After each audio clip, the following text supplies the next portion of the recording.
What's out there? What creates the shadows in the corners or the creatures of the dark? Who are those on the other side? What do they have to say? This is the Gateway Podcast. This is not your normal style of paranormal talk radio. Brought to you live from United Public Radio Network, 107.7 FM New Orleans.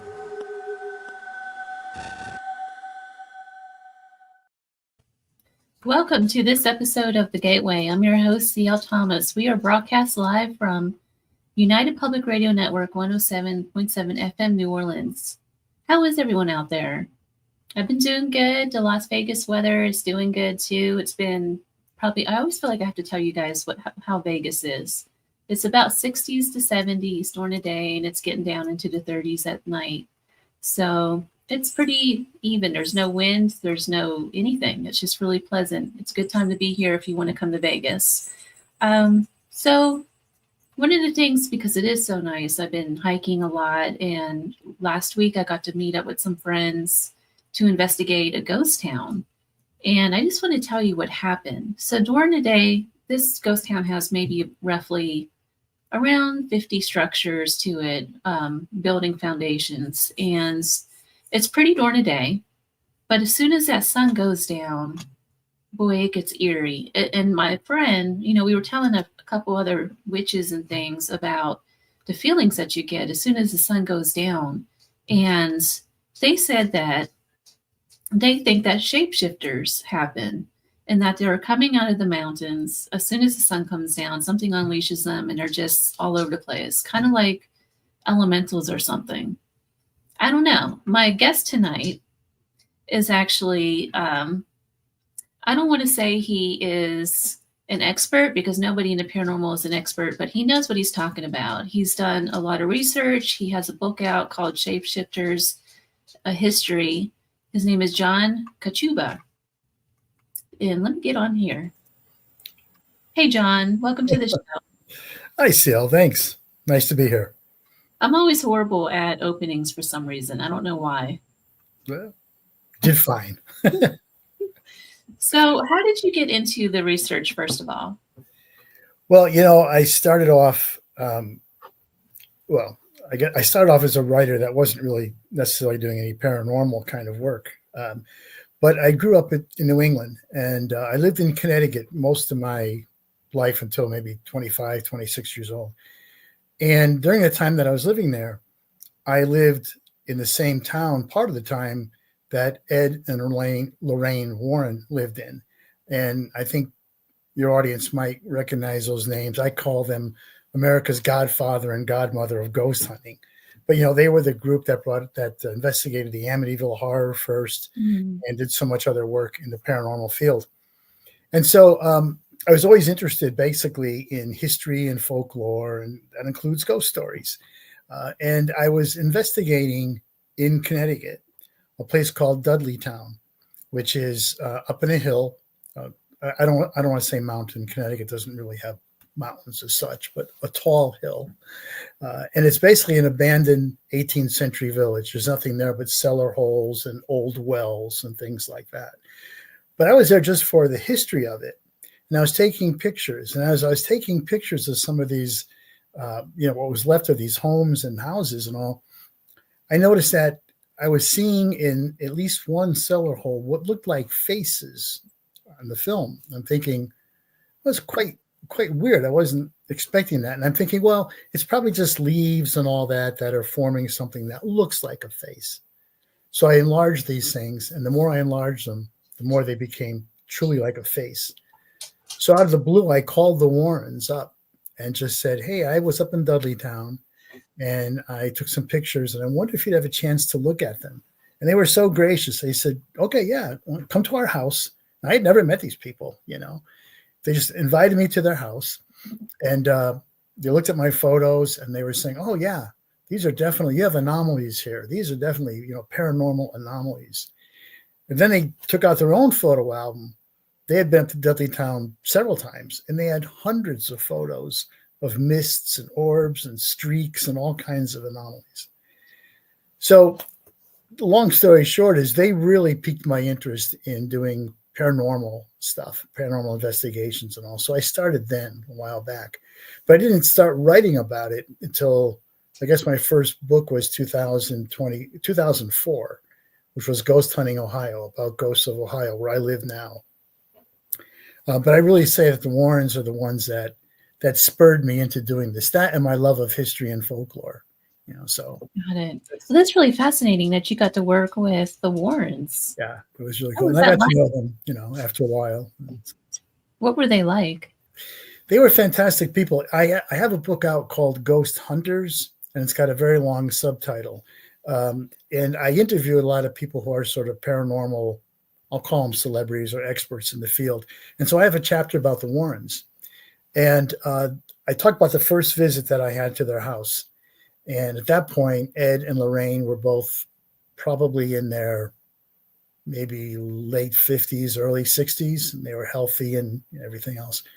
But walking into their house was amazing. I got to their house, and there was nobody there. They said, come at 1 o'clock or whatever time it was. So I got there. There was nobody there. So I parked my car, and I walked into the door.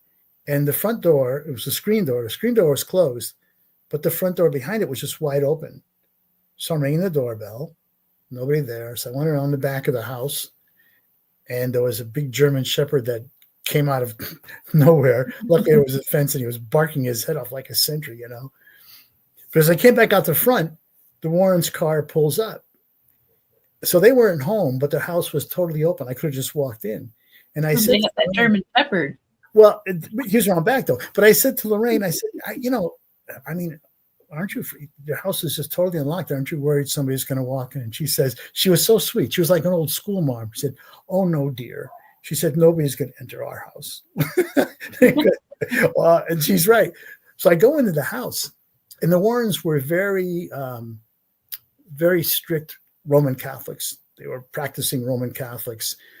Their whole approach to the paranormal was very much God versus the devil kind of thing. Yeah. A lot of the paranormal is actually based on that. And they were really like that. In their house, when I walked in, CL, the place was like walking into the Vatican. I mean, there were all kinds of holy pictures and crucifixes and, palms from Palm Sunday, all on the walls. Every horizontal surface had little statues of Jesus and Mary and the saints and little fonts of holy water. I mean, I grew up in a very fundamental Catholic family as well. And it was like being in church. It was like unbelievable. But they were so warm and they were so generous. Ed had this persona. He was kind of a bulky guy, big guy. And you kind of thought he was like a tough guy. He kind of sounded like that and came across like that, but he was really a very, very nice guy. And Lorraine, like I said, was just prim, proper, sweet, like a typical, like an old school marm or somebody's grandmother. So that was the first time. The second time I interviewed them, I was at their home again, and this was many years later, and Ed had just suffered a massive stroke. So when I went in their house this time, Lorraine was still her, effervescent self and everything. But Ed was in a wheelchair, and they had a nurse with him. He couldn't speak. He was paralyzed. He could just make noises. And it was very sad to see this guy who was so hale and hearty, come to that end. So Lorraine and I, we went out to lunch, and I just, talked to her again for a while. And it was only about probably less than a month after that interview that Ed passed away from, his stroke or whatever. Then, of course, Lorraine has passed away, I guess, maybe 2 years ago now or more. So they're very nice people. Their style of procedures when they're investigating and their paranormal beliefs were not 100% in sync with mine, but it didn't matter. They were very open and willing to share and just very generous people. I think that's a key point in this whole grand scheme of things with the paranormal. Like you mentioned earlier, a lot of the paranormal is based off of the Catholic Christian religion, but so many different people have different ways of beliefs and ways of doing things I think that's what's wonderful about the paranormal. Not everybody's an expert. Well, nobody's an expert because nobody really knows. Right. So, everybody that gets together and shares ideas, the more we learn about this stuff from so many different aspects. Yeah, I agree. And in the years that I've been doing this, I have worked with, I don't know how many, I'll call them ghost hunting teams or paranormal teams, all across America, but internationally too. And so I've come to meet a lot of different people in the field, gotten a lot of different information from them, a lot of ideas that we've shared. And you're right. I don't feel that I'm an expert. I feel that I'm a student.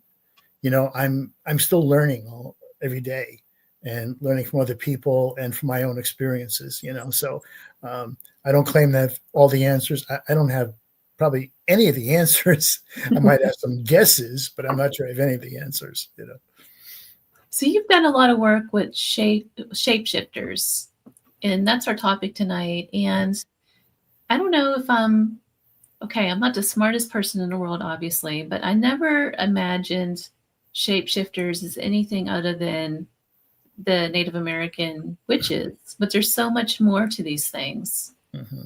So what is a shapeshifter and how did you get interested in these things?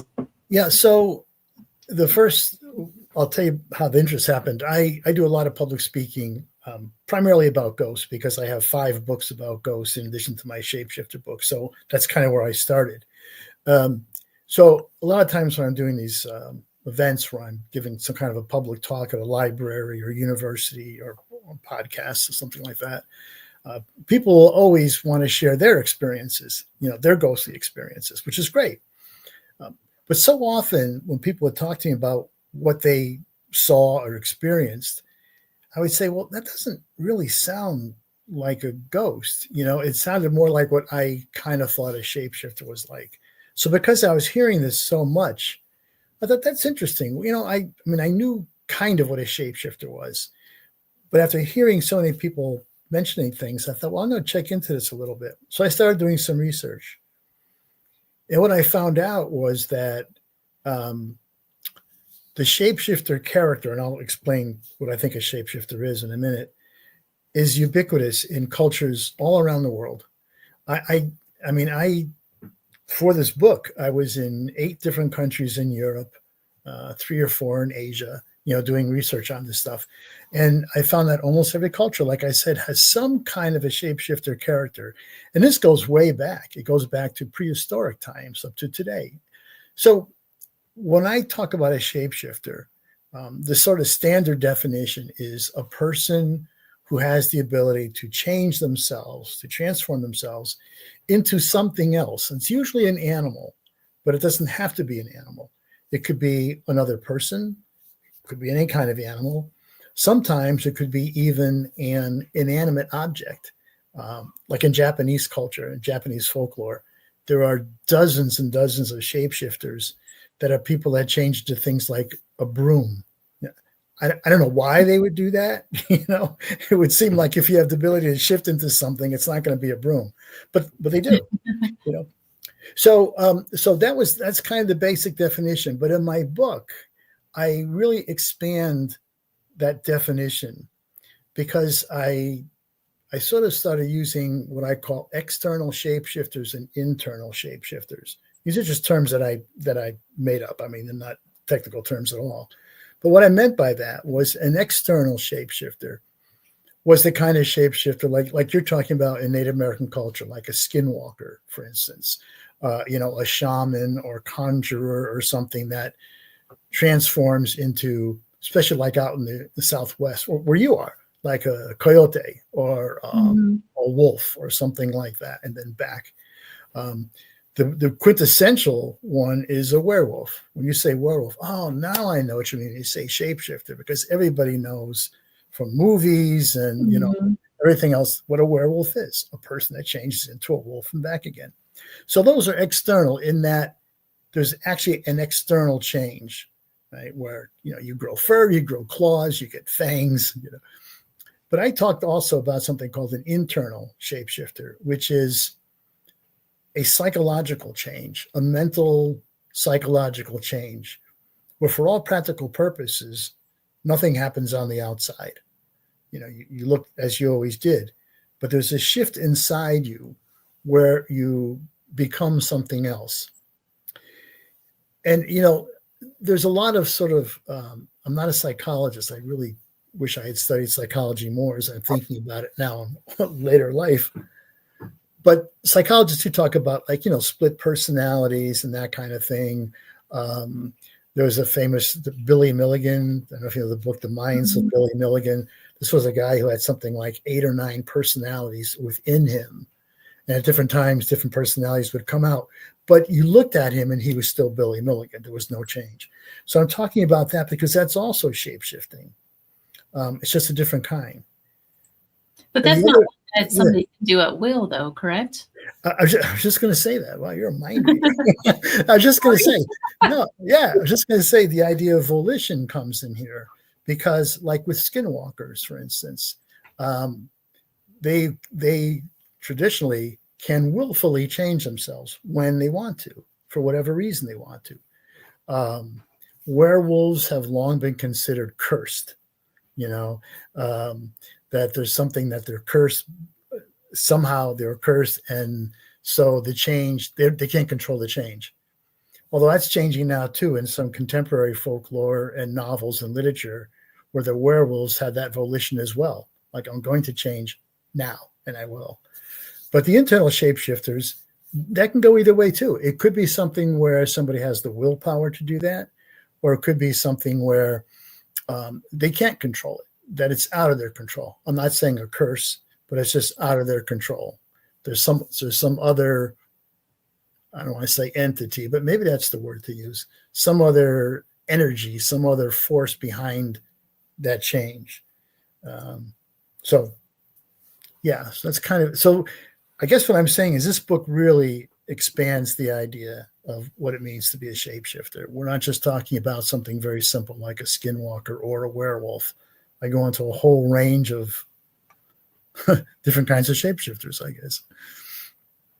Is there, so essentially not all shapeshifters are evil? Right. Yeah, absolutely. Absolutely. That's kind of another misconception is that, skinwalkers. Now, skinwalkers, my definition that I've heard from native people like Dene people or the Utes, is that skinwalkers are evil. That usually it's a sorcerer or a conjurer or a shaman who has evil intention, and he can manifest that intention by changing into something, like a wolf or coyote or something. But you're right. No, not all shapeshifters are evil at all. There's a whole body of shapeshifting. If you look at folklore from Europe and some other areas, there's a lot of different, there's shapeshifting fairies. There's shapeshifters that are mischievous, like to pull pranks on people, but they're not really evil. And then there's a blend. There's a shapeshifter in Japan called a kappa, Kappa. And this thing is weird. When you look at Japanese folklore, it's like a frog. Looks like a frog. But he has a depression, a shallow depression on the top of his head, and there's water in that depression. And he carries the water around with him all the time. I don't know why, but they live in creeks and streams and things like this. Now, they'll do favors for people, like for fishermen, they'll help get some fish and leave them for fishermen and stuff. But they'll also eat children, Nice. So I mean, you catch them on a bad day and you're in trouble. You catch them on a good day, you're okay. You get fish. So.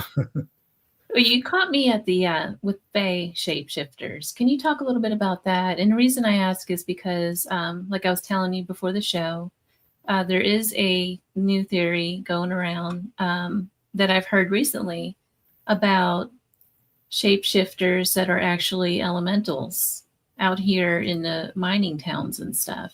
Mm-hmm. Have you heard of this? Well, not in your area like you're talking about now. And I'm not sure that I've heard the connection to elementals, although I could understand where that could be true. What can you back up a little bit more what you've heard on that? Or yeah, so there's a couple of investigations that I've done out here where we've come into direct contact with some entities that are not human. based. They're not human at all. They're elementals. We have shadows that are like 2 foot tall. Some of them are 3 foot tall, and they seem to come out like at dusk. And so the theory I've heard from local Native Americans is that the Native Americans called these spirits up to protect their land against the people who were trying to take it from them. So that's the theory, and they're still around these ghost towns and other parts of the Southwest. Okay. Well, and I think elementals generally, I mean, I think I'm not an expert on elementals, but I think almost universally, aren't they sort of associated with being like guardians of the environment or the land or that kind of thing? Yeah. But I don't know about them as being shapeshifters. I mean, I suppose they could be. I'd be interested to know if there's any stories where, like you say, you see these shadows. Do they ever change into anything? Do they ever shift? You know? Okay, so I've never experienced anything like that, but I know people say that they will shift into coyotes, which is what we talked about earlier. Yeah, yeah. Well, it's interesting because that's a favorite animal for skinwalkers. Mm-hmm. You know, so yeah, I don't know. Are they all connected? Well, that's what I'm wondering. It's an interesting connection there, and the fact that the coyote is, it's an animal that's been in that area for, you know, who knows, millennia or whatever, right? I mean, it's a natural part of that landscape. And certainly way out on a limb here. I could be, you know, way out on a limb. No, I don't know. I mean, it's interesting because I mean, you think of native tales with coyote as trickster, right? Mm-hmm. I mean, that's the quintessential trickster among so many indigenous nations. So it's interesting. I'm going to start looking into this. I wish I could tell you more. I don't know. I've never really heard, you know, them being elementals being referred to as shapeshifters, but it could be. When I look at, it's interesting as you're saying that, though, because I'm thinking of some of the other countries that I did research in, like especially in Eastern Europe. I was in Belarus, I was in Romania, Ukraine, and there's a lot of folk figures there that are sort of protectors, again, like you're talking about, of the land. And several of them are shapeshifters. I don't know if you would consider their basic nature as elementals or not, but maybe, because they have this history of being, you know, ancient, mm-hmm. and in the same location and always doing things like looking out for the land, the resources. Yeah, they're always connected to the land. They're not human. Right.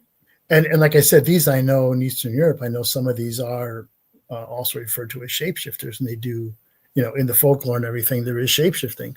So, it would make sense that could be happening among Native peoples here in North America. I mean, how would it? I mean, yeah, exactly. Because it seems like all across the world, all of the stories, all religion, all spiritual matters, all seem to follow the same pattern, but just called different names. They all have the same stories, just about. Like there's always a creation story. There's always some underground entities that come forth. There's always something, you know, some bigger God figure, or, you know what I mean, that connects everybody. Every religion has something like this, or every culture has this sort of same ideals. Mm-hmm. Yeah, I think it's true. I think when you look at all religions, you dig deep enough, study hard enough. I don't want to go out to a limb and say they're all the same, but in a way they are. They all seem to have the same message and the same grounding, you know, stories that they build on, you know. So tell me about the Fae in Shapeshifters that you were going to mention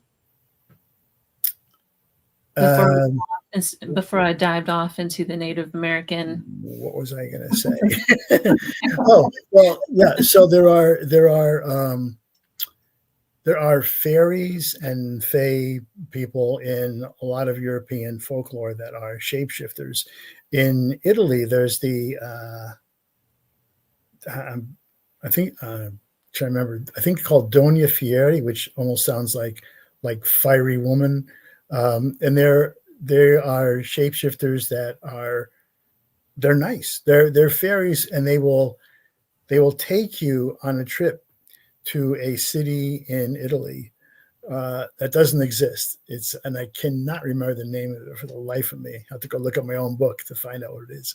But it's a city that is it's a fae city, and they will shift as to humans and invite you there and take you there, and they're fairies, and you have a great time, and then they leave you alone and they take you back home. So I mean, why did you sign up for that trip? Yeah, I mean, I don't know what that's about. I don't know why they do that, but they do. And there's other ones like that,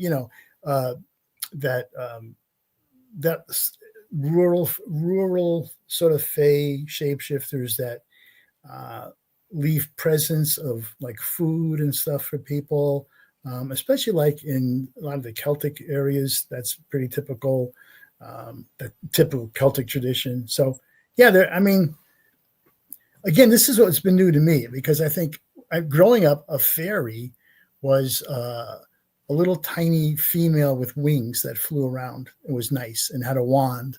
It might give you a quarter or something if you lost your tooth. That was a fairy, right? And I never even thought of like the fae, what it was always a fairy. But like I said, as I've started to do all this research, I find out, oh my gosh, that in some traditions, they're also shapeshifters. They take on the form of humans and everything else.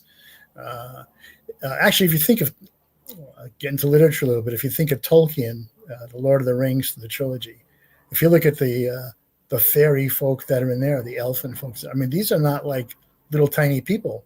These are big, strong people, That's interesting. Yeah.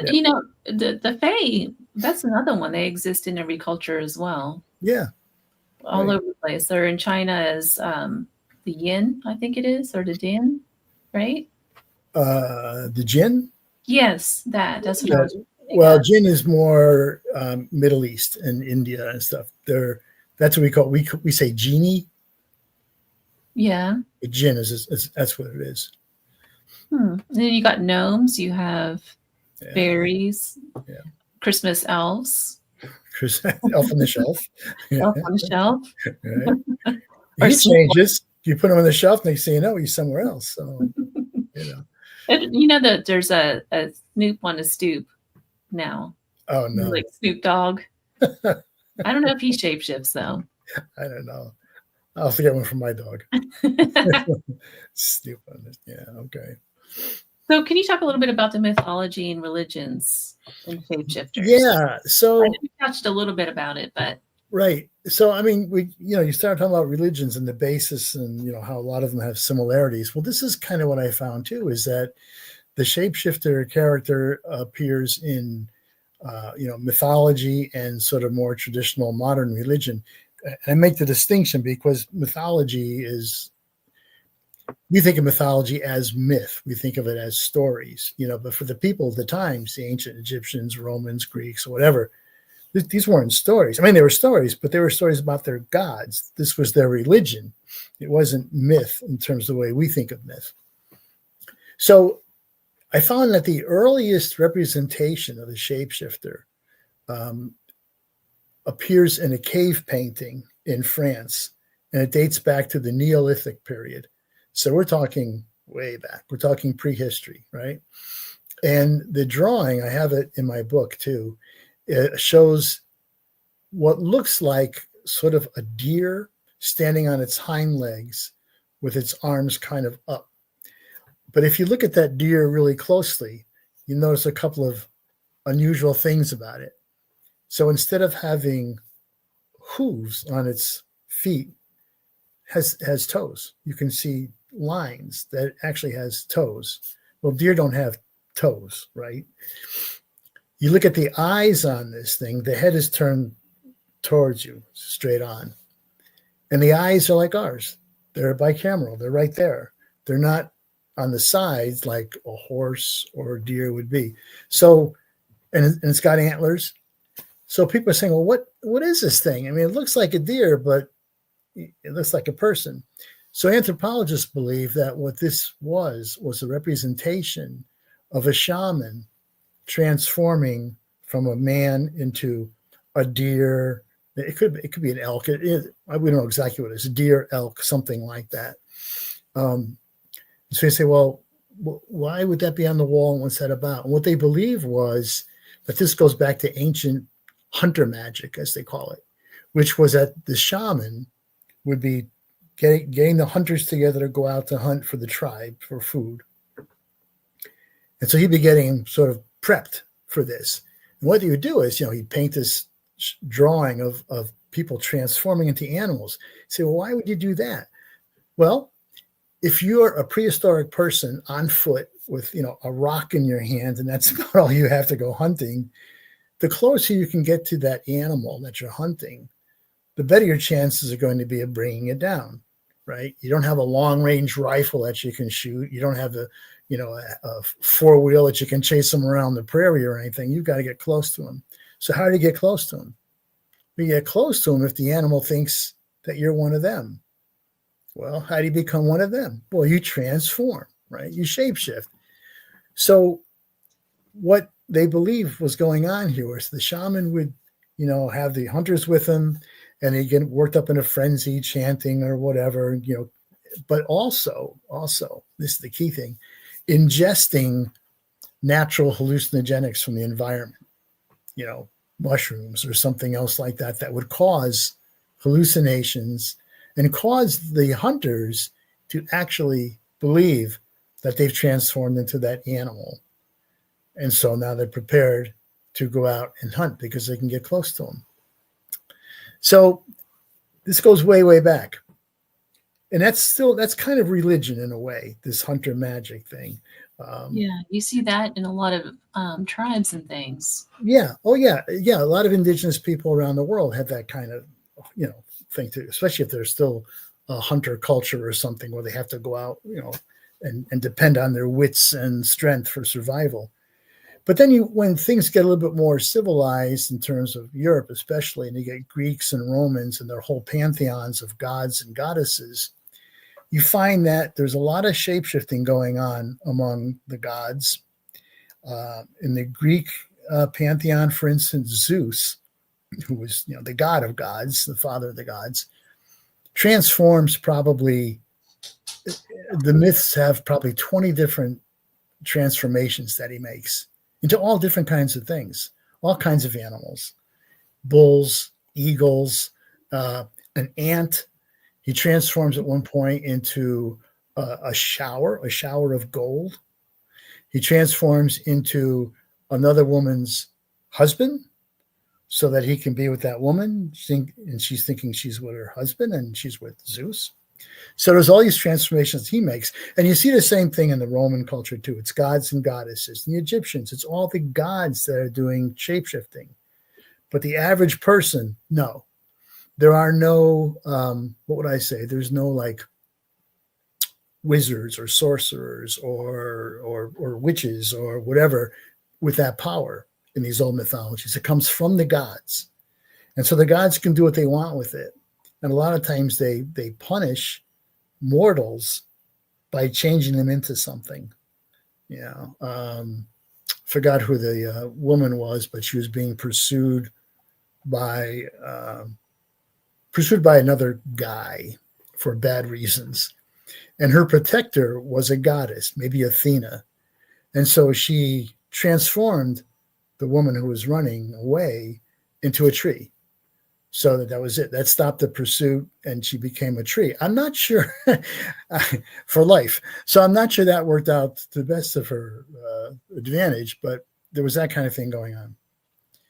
It's not until we get into, up until almost the medieval era, and a little bit past that, where the reverence and absolute belief that we had in all these gods and goddesses start to fade off. These old gods die out, right? So they're replaced by more traditional religion.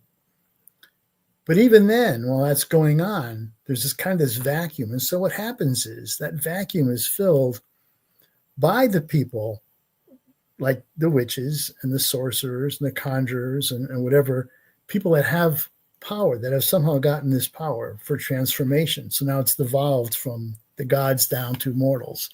although he's immortals with special abilities. So that's where we get, so much of stuff that you see like in Wicca and so many other places, ideas of shape-shifting and all that comes from that. So, but even in the established religions, like in Christianity, for instance, if you read the Bible, there are passages in the Bible that seem to talk about shape-shifting. There's a passage in Daniel, and I don't have it memorized, but basically the passage goes something like, this person, it was Nebuchadnezzar, who was like, I guess a Persian ruler or something in those days, Babylonian, Persian, I don't know. But he basically defied God. And so for that, was turned into an animal. This is in Daniel. And it says something like, he grew hair. His claws were covered with dew. He was out eating grass. Okay. This is a king that is now shapeshifted into an animal. And even when you get into the New Testament, there are stories about Jesus that some theologians, particularly a guy in the Netherlands at the University of Utrecht, believe indicate that he may have been a shapeshifter as well. There's at least 3 or 4 passages that I have in the book that, he points out that he thinks Jesus was a shapeshifter because of that. And my book was reviewed by the Catholic Herald, of all places.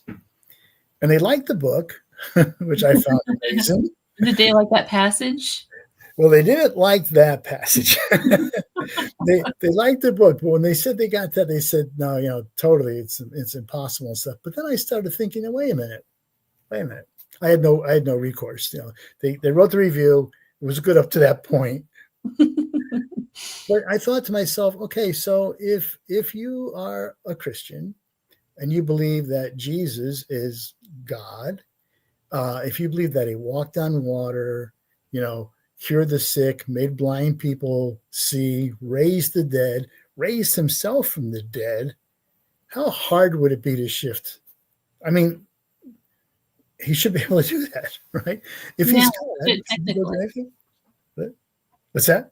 I said technically, yeah. Yeah, well, So, anyway, that's a little screwy on the religion. I don't, I sort of opened the book with the religion because I think it's interesting to see sort of that aspect of the shapeshifter. But certainly they appear in folklore all around the country, all around the world. That doesn't really have anything to do necessarily with religious beliefs as much as just, folkloric beliefs and traditions, especially like with vampires. I was just going to ask you about the vampire thing. Before we get into that, though, I just have a quick question with the idea of dressing up, these shamans dressing up into these animals, become the animal to capture them. Is this in a sense, like you look at the bear, speaking of Romania, that bear ritual that they have every Christmas to where they're dressing up as the bears. And I forget what it symbolizes, but they parade down the street to bring back the sun. And it's a full agent ritual. But that's in essence what they're doing. They're dressing themselves up to shapeshift into a bear that represents, maybe. So, good. But you see that so often, particularly around when things like winter solstice and all of these different major holidays, I guess. Like you see it with Carnival even. Oh, yeah. Well, the whole idea of dressing up. Every Halloween, thousands of us dress up, right? In addition to that, there's cosplayers that, are characters all 365 days of the year for some of them. They dress like their character, they talk like their character. And the question is, why? Why do you, if you're going to dress up for Halloween, how do you decide on what costume you're going to wear? What moves you to either put on a Superman suit or a Krusty the Clown suit? What's it going to be, right? It tells you something about yourself, doesn't it? And it tells you, I think, in a way, sort of what you would like to be. And that's the whole part of kind of the psychology of the shapeshifter, I think, is that it offers us sort of a vicarious way to act out. Not necessarily even in the best way, but to act out in a safe way. Human beings we know we have an animal nature. We know we have sort of a good side, bad side, if you want to call it that, dark side, whatever. Most of us, thank God, can keep it under control, but, some of us can't. If you look at Robert Louis Stevenson's novel, Dr. Jekyll and Mr. Hyde, right? Jekyll is this well-respected physician, saving lives, very religious, very devout, wonderful guy, nice guy. And yet, there is something inside him that says, what would it be like if I could throw off everything that holds me, that constrains me, the law, my religion, my sense of morality? What if I could throw all that off and just go run wild in the woods at night, howling at the moon or something, right? So he develops a potion to allow himself to do that. And he becomes Dr. Jekyll, Mr. Hyde, who is this horrible, reprehensible person that ends up murdering somebody. And Jekyll finds out that he can't control it anymore, and he ends up killing himself. So there's a shapeshifter. And that story is a really great story if anybody's interested in shapeshifting, because it really kind of talks about that psychology. And I think that's a big reason why the character is so popular still, because it gives us a chance to identify with somebody that's running around in the woods. Maybe you'd like to run around in the woods, but we don't. So you can do it by reading a novel, watching a movie about werewolves, dressing up at Halloween and pretending you're a werewolf or whatever. I think it's culturally, it's so romanticized now to just the idea of becoming something else that's immortal, or the vampire in Rice's series. How great would it be to live multiple lives like that throughout the centuries and acquire the wealth and everything that was done with the characters in that book? Right. And then what was you look at Twilight and that series, and all these vampires are glamorous and rich, and, culturally fluent, and they're just wonderful people, and they're vampires, But so yeah. You've been to Romania. I got to hear about the Romania stories that you've been there. Well, what I did for Romania primarily was obviously the vampire story, because of Dracula, right? And Dracula, I think probably most of your audience knows this, I would imagine, is based somewhat on an actual medieval prince, Vlad the Impaler, Vlad Tepes, that's his real name, but they called him Vlad the Impaler because he liked to impale all his enemies on 12-foot poles, which was pretty disgusting. Pretty disgusting way to go. But so I was trying to follow that. So I followed all the sites. I went to all the sites that were affiliated with Vlad himself. So like in one town, I went to the house where he was supposedly born. Yeah. Singer Sora. Yeah. Have you been there? Have you been there, Minnie? Oh, yeah. Okay. So you know all these places. Yeah. And I went to the burial site, in Snagov on the lake. There's several burial sites there that all claim. Yeah. Well, the interesting thing about Snagov is there's this, did you go to Snagov at all? I mean, it's this little, beautiful little tiny chapel on an island.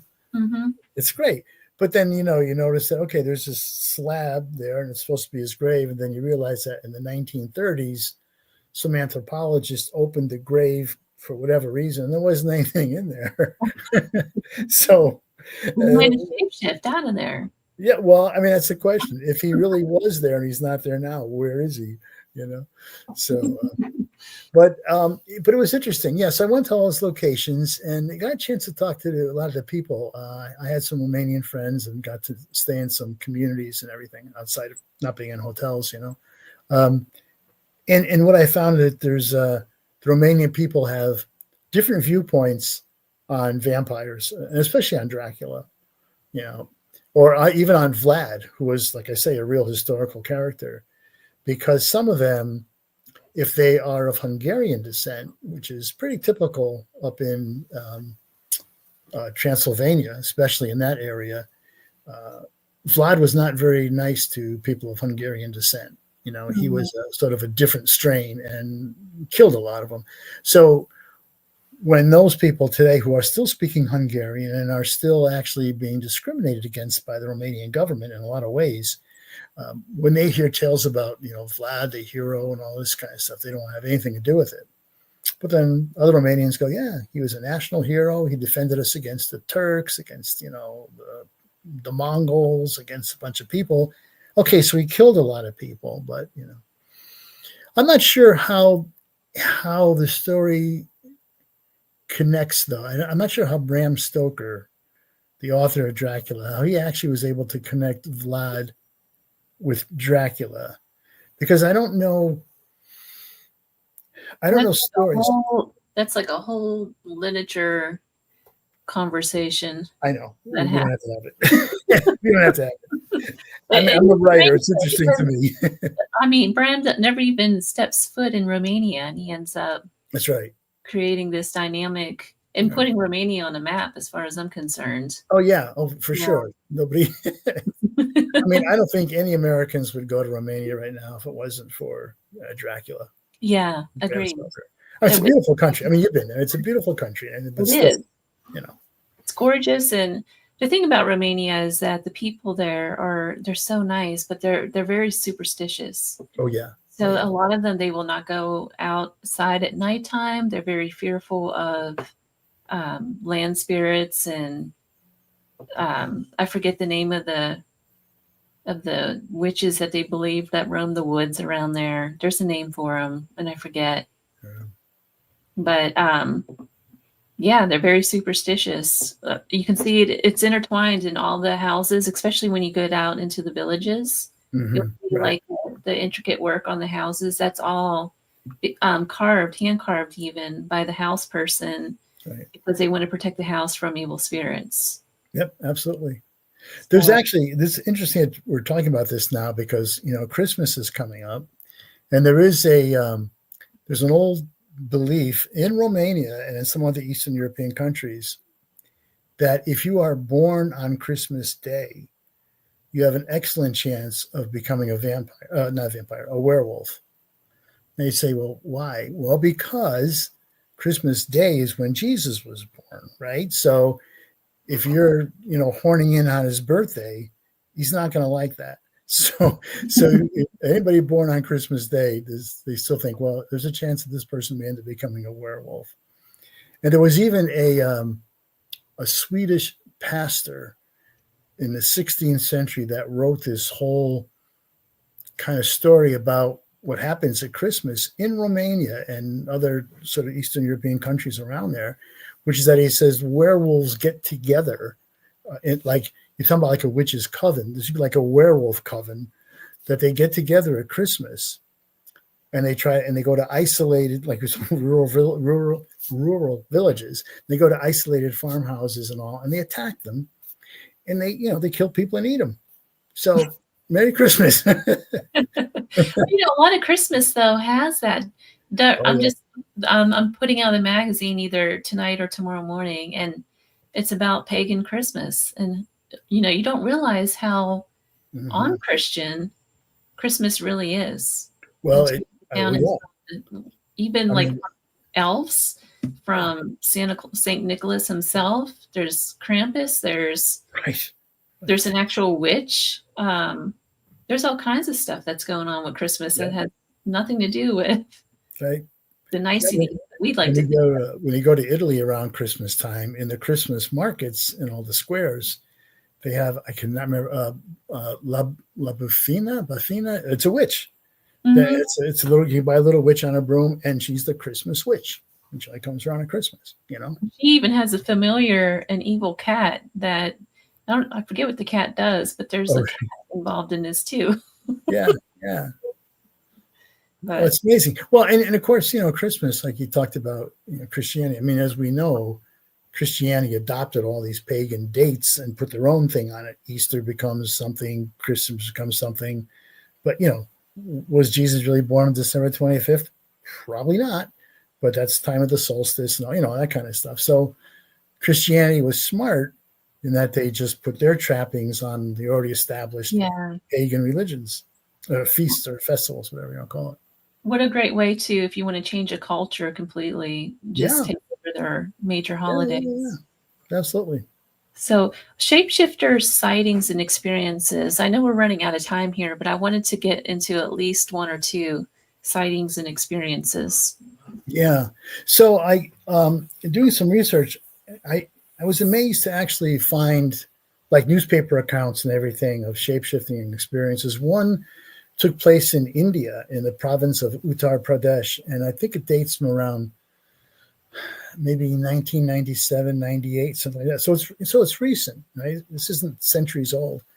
And it was actually in the New York Times that this article appeared. And over a period of something like, I don't know, 6 or 7 months, something like 40 children in that province, or the province went missing. Right? And some were found later, the bodies were found later and looked like they were savaged by an animal or something. So people were getting concerned. I mean, 40, it's not unusual for maybe a child to disappear in the jungle or something, and, bad things can happen. But 40 in this short period of time sort of became sort of mass hysteria. And people started accusing other people of being sorcerers and killing these kids and all that kind of stuff. And they actually killed a couple of people who they accused. What they thought was happening was they were talking about being attacked by an animal. And so the New York Times account interviewed, the reporter interviewed some people there. And they interviewed like a 12-year-old girl. And she said that she saw her brother, like 4-year-old brother, carried off by, she called it a man wolf, not a wolf man. She called it a man wolf. The reporter asked her what it looked like. And she said, well, it was tall and hairy and furry. It ran on 2 legs like a man. And it grabbed my little brother and it just ran off with him. We haven't seen him again since. And there was a truck driver interviewed who said that he saw something like that run across the road. Anyway, this happened. This was going on for about 6 months, and it just stopped after a while. Nobody saw whatever the thing was, either disappeared, died, was gone. I don't know, left, who knows. But the interesting thing was nobody actually saw a transformation, but they clearly described what sounds like what we would say like a werewolf or something. They described it as, man-sized, running on 2 legs. And that's an account in the New York Times. I had one from South Africa too, which was pretty interesting. And it was about, it's bizarre. It was about a guy who was in a little village and he was in his hut, and he heard this like knocking outside on the wall, and he opened his door, and he described it as just like a giant bat. There are giant bats in some places in the world, but this was there in his door, and he grabbed some kind of a stick or something. He was whacking the thing, and it kind of flew off, and he went after it, and he chased it. And he's yelling to the villagers, hey, come on, there's something out here. So they chase this thing, and they get it up against the wall or something, and it's clearly kind of like dying. But he said that as it was dying, that before their very eyes, it transformed from a bat into a pig, and then into a man. Now, this is an account from a newspaper in South Africa, and these villagers said they saw this. And the man they identified, he was an elderly man who they thought was kind of I guess we'll call it a shaman, for lack of a better word. So you've got witnesses to this thing, and it just sounds, I mean, I hate to say it, but it just sounds so incredible that, like, really, but there it is. I mean, so there's stories like that. There's a story out of London. Again, I think of the movie Werewolf in London, because there was sightings of what they called an old striker. And it was like this big wolf kind of thing that several people saw in London. And again, running sometimes on 2 legs and like clearing fences that were like 8 feet tall or something, just like, hopping right over. So anyway, those are some. Wow. Yeah. There's more in the book, but So where can people buy your book? Well, hopefully it's in some of the bookstores, but it came out in 2019, so it's been out a while. But it's certainly on Amazon. It's on any online vendor, Barnes and Noble, any of those people online. And it might be in your local bookstore too. If not, you can ask for it and they can get it through there too. All my books are pretty much available that way. And what other books do you have? I know you said you've written several on the paranormal. Yeah. So, I mean, the best thing is my website is johnkachuba.com. Pretty easy. If you go to that, all my books are listed. But I have 2 books about ghosts in Ohio called Ghost Hunting Ohio on the Road Again, Ghost Hunters, which was the book I told you about celebrities, Shapeshifters, a paranormal novel based on a real location in Connecticut, the one I spoke to you about earlier called Dark Entry. And that's what the novel is also called, Dark Entry. And I have a paranormal novel for middle grade kids, which is the first time I've written for that audience, based on a location here in Ohio. It's called the Loveland Castle. And it's a castle that was built by one man over 50 years. And it's beautiful. It's a 1/4 scale size castle. It's incredible. And it's haunted. So I have a story there too. And I also have other ones that have nothing to do with the paranormal, but those are. What's your story on the castle? So the castle it's very cool. It's built right on the Little Miami River, and this guy Harry Andrews, back in probably maybe 1930s or so, bought the property, and he was an engineer, and he had this whole love affair with the medieval era, and he started hauling rocks up out of the Little Miami River and started building a Norman style castle, and over 50 years he built this beautiful, beautiful castle, which he actually lived in while he was building it. And today it's open to the public. It's furnished inside. It's got garden terraces and built on the hillside and the river. But even as Harry was building this thing, for the 50 years that he was there, he said, I always knew there was something special about this land. Talking about elementals again, maybe we are. He said, I know that even as I was building this, I would see figures in the hillside and in the woods around the place. And I always thought of them as kind of, benign, sort of comforting spirits in a way. And he talked about seeing a woman rise up out of the Little Miami River one day, just slowly lift out of the river and kind of drift across the water. So he said they were there and that they were in the castle, and Harry passed away around, 1989, 1990, something like that. And some people say that he's still in the castle that he loved and lived in. So I created a story and set these 2 12-year-old boys in it, and it's at the castle, based in the castle. And some schools have used it here as a 4th grade reader and stuff. So it's been a lot of fun. Really cool. Well, John, thank you so much for taking the time to come on tonight. Thank you, CL. It's been a pleasure. So, I'll have you come back to discuss your other work. Anytime. And there you have it. That's John, and our show was on Shapeshifters. You've been listening to The Gateway, your portal to the unexplained, the mythical, and otherworldly, broadcast live from United Public Radio Network, 107.7 FM New Orleans. I'll be back next week. See you soon.